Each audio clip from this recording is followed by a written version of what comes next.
Why April 19th? Why was April 19th so significant that the FBI felt compelled to take the actions that they took? There's never been a good answer for that. Jeff Jamar in the congressional hearings stated categorically that the reason why April 19th was picked was because the weather was good. Well, if you're putting gas into a building, having a high-velocity wind operative that could dissipate the gas doesn't mean that the weather was good. It means that it was bad. So what did he mean the weather was good? Was it good for a fire? Yeah. It was very conducive for an arson fire, but it wasn't very good for inserting gas that day. So what did Jeff Jamar mean? No one asked him that question. Well, the first film certainly raised all the right questions.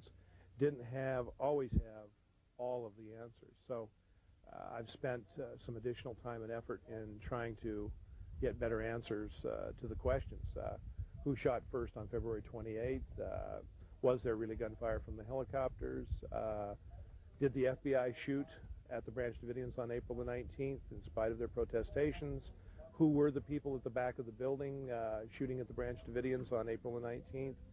What was involved with the explosion on the top of the bunker during the course of the fire?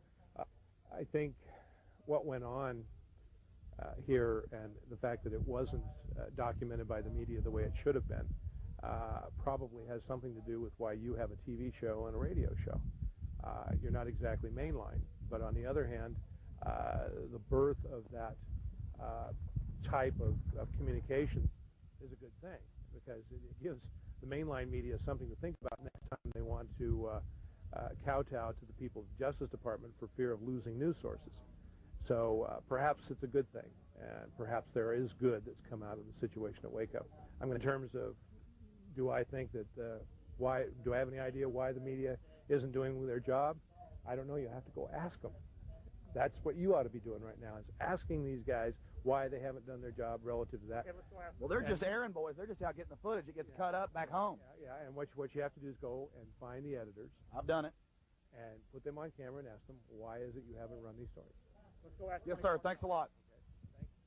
Thanks. I'm serious. Have you seen Waco Rules of Engagement? You have?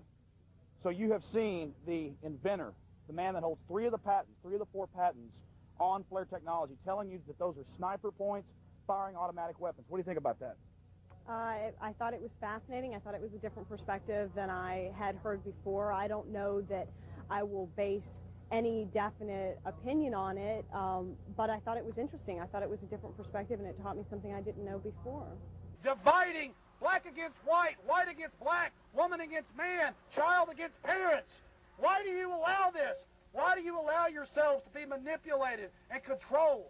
It is very saddening, and it is wrong, but it's something that we as Americans have got to stand up to. All we asked KI to do was report the facts.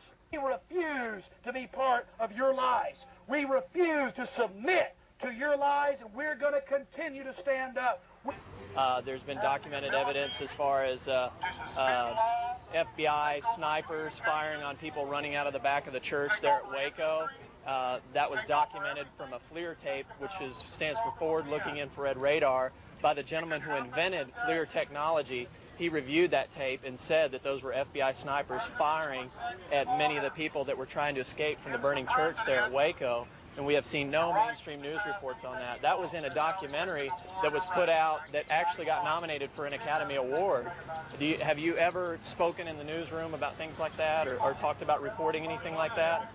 Sorry, I can't answer any questions. If you heard about stuff like that, do you think you might be interested in possibly looking into doing stories on things like that? I'd suggest you call my news director. Okay, what's his name so I can talk to him?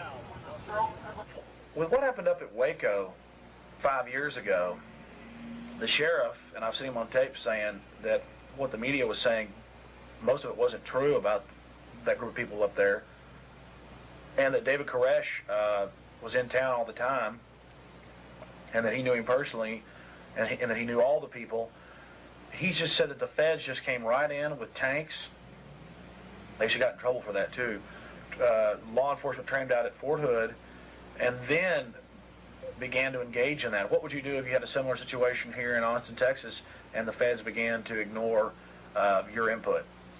Well, I think that the reality is that local law enforcement always has to remain in control. I mean, I hope that we all have learned some lessons from Waco, you know, as far as the fact that if you have someone, the stories as far as the different arms and weapons that were supposed to be in the compound, if who I'm looking for is David Koresh, you know, I'm going to wait till he's in shopping and nab him then. I mean, Instead of killing 17 little children. Yeah. We'd like to hear her tell the truth about what happened at Waco in 1993. After her speech, the Attorney General agreed to 20 to 25 minutes worth of questions, which turned out to be almost an hour's worth. The folks who protested outside had their opportunity inside. When are you finally going to come clean about the mass murder and using high-level special operations killers to kill Americans for publicity? Are you going to indict the tank drivers and the commanders? Reno refused to comment on the Waco incident, saying she does not comment on pending matters. These pieces of equipment were unarmed, as I understand it, and were contracted. I mean, it was like a good rent-a-car. They were a good rent-a-car, a tank going into a building. I want to talk about the spiritual battle that's going on. You speak about the Illuminati in this book, which I think is significant because you are such a public figure. Mm-hmm. Can you tell us a little bit, just like a quick overview about the Illuminati? Well, the Illuminati is its original name was the Order of the Illuminati, or the Order of the Devil. And they were people who were aristocrats, intellectuals, people who did not believe in God, who believed in rationalism, as it was called in Europe, in the belief that you could be illuminated, as in Illuminati, as was Lucifer, which is why he was thrown out of heaven, and that pious religious belief is corny, based on superstition, and that each person can, if they follow the dictates of the devil, which they call Baphomet or Lucifer, or we call Satan, that you can become God. And there's no need for a God. Now, that is a statement of fact. It was organized by Adam Weishaupt in Ingolstadt University in Bavaria, Germany. It succeeded down through the years. And it was organized in 1776. May the 1st, which is where May Day comes from. And people think May Day is a celebration of communism. It isn't a celebration of the Illuminati. Communism is a manufactured, phony political concept of the Illuminati. So the Illuminati plays on both sides. But this was in 1776. As a matter of fact, on the American dollar, when you see "In God We Trust," pious Christians, Jews, and Muslims believe it means the Creator God, but it really refers to their God because they have the seal of the Illuminati on the dollar bill. As a matter of fact, at the base of the pyramid on the seal, if you take the 9 Roman numerals, split them into 3 each, 666. Add up the bottom, you get 666. So they're everywhere. But it should not surprise anybody, although it does, because people don't think anyone is this mean to do this. But there are people who believe in God, as you and I do.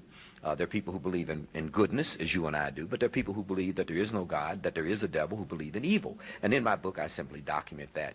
And that's simply a part of a generational, passed along religion that has remained underground for very obvious reasons. And they focus on... Yes, they focus on the accumulation of wealth, and their religion is this Illuminism. But the victory will be politics as far as I'm concerned. The victory will be an endorsement of a philosophy. I believe in my heart of hearts the victory in 1998 is going to be good for Texas, and that's the most important thing about the campaign. Shouldn't we abolish the Federal Reserve and the CFR? That's the real reality that none of you will talk about, and most of you are members. That's what's destroying this country, Governor. Don't you stand for America, sir? What about the Federal Reserve and the CFR? You people are being lied to. This country's been taken over by Europe, and I'm being drug out. Laugh at it.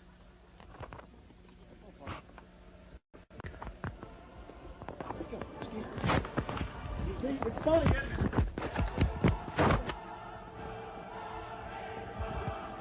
Let's grab an arm. I want y'all to know my family isn't taking well around. Last meeting. Fine, go ahead. Public assembly? Okay. Where's Carr? I got some cuffs. Let's take him right here, up against this glass. Let's trap him on the glass. Okay. Take that out.